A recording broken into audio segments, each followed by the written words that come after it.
Introduction. Good morning, sir. Good morning, students. Please sit down. Today we will start a new lesson, rational numbers. You will know how rational numbers are the numbers of everyday arithmetic and why are they called rational. So let us start a lesson. Objectives. At the end of this lesson, you'll be able to distinguish between natural numbers, whole numbers, and integers. Define rational numbers. Learn the addition, subtraction, multiplication, and division of rational numbers. Discuss the role of 0 and 1 for rational numbers. Explain additive inverse and multiplicative inverse of rational numbers. Find rational numbers between any two given rational numbers. Whole numbers are simply the numbers 0, 1, 2, 3, 4, 5, and so on. There are no fractions. Natural numbers are the positive whole numbers except 0. Integers are like whole numbers, but they also include negative numbers. So integers can be positive, negative, and 0. Students, what about 1 by 2? Is it a whole number, natural number, or an integer? You can see 1 by 2 lies between 0 and 1. We call it a rational number. Come along to know more. A rational number is a number that can be written as a simple fraction, that is, as a ratio. So a rational number looks like this, that is, P upon Q.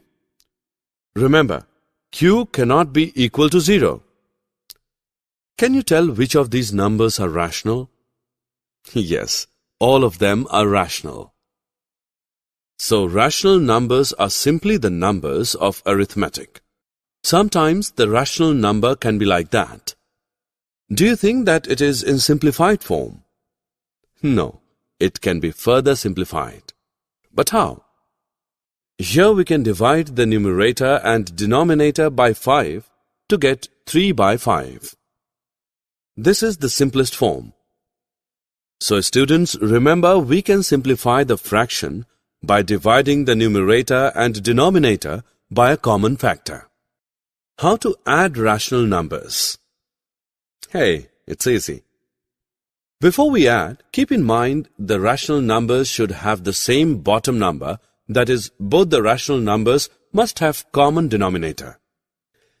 The easiest way to do this is to multiply both parts of each number by the bottom part of the other. Here is an example of addition.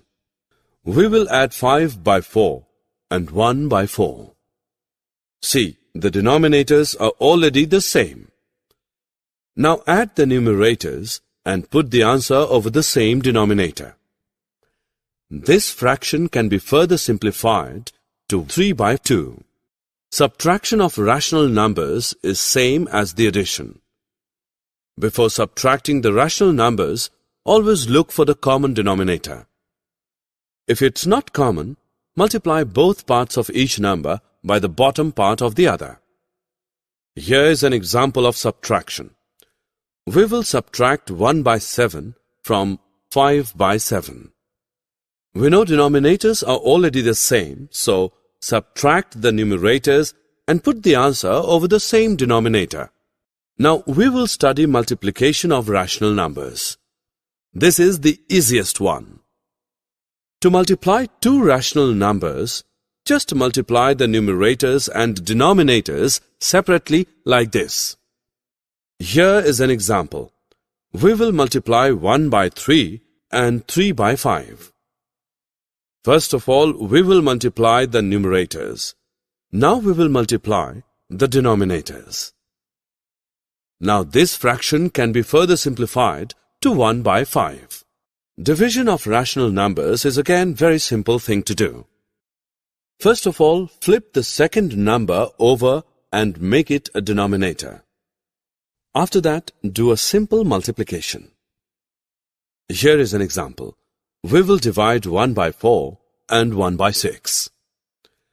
Now we will turn the second fraction upside down so that it becomes a reciprocal.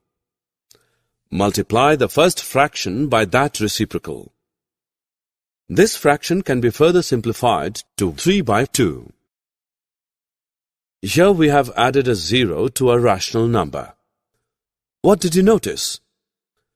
When we add 0 to a rational number, the sum is always again rational number. For this reason, 0 is called the additive identity of rational numbers. Now check it out, the multiplication of a rational number with 1. What did you observe?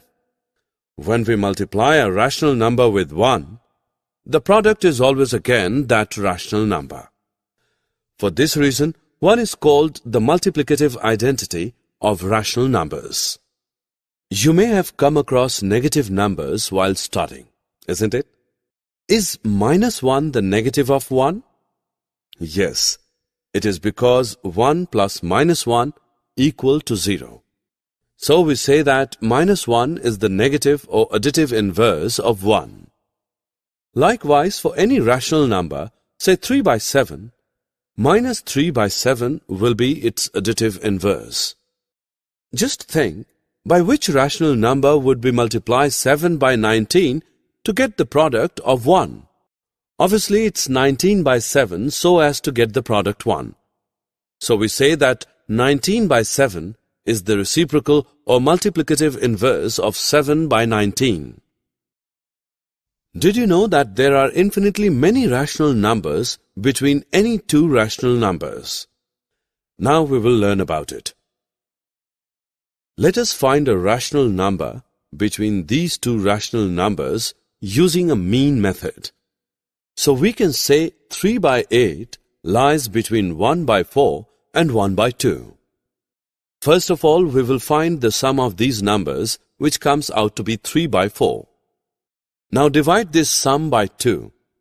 We know division flips the second number and sign changes to multiplication. Summary.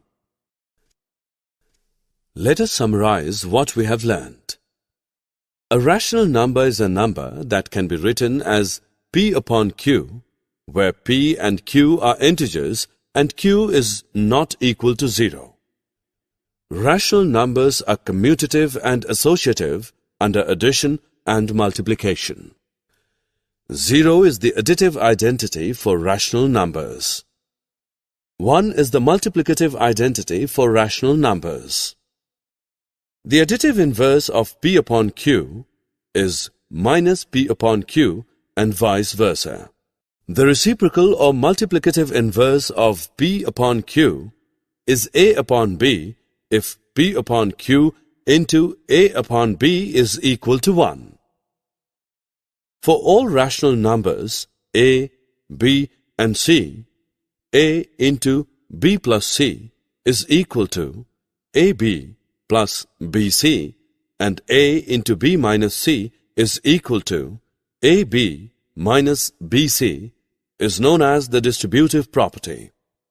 Rational numbers between two given rational numbers can be found out using the idea of mean.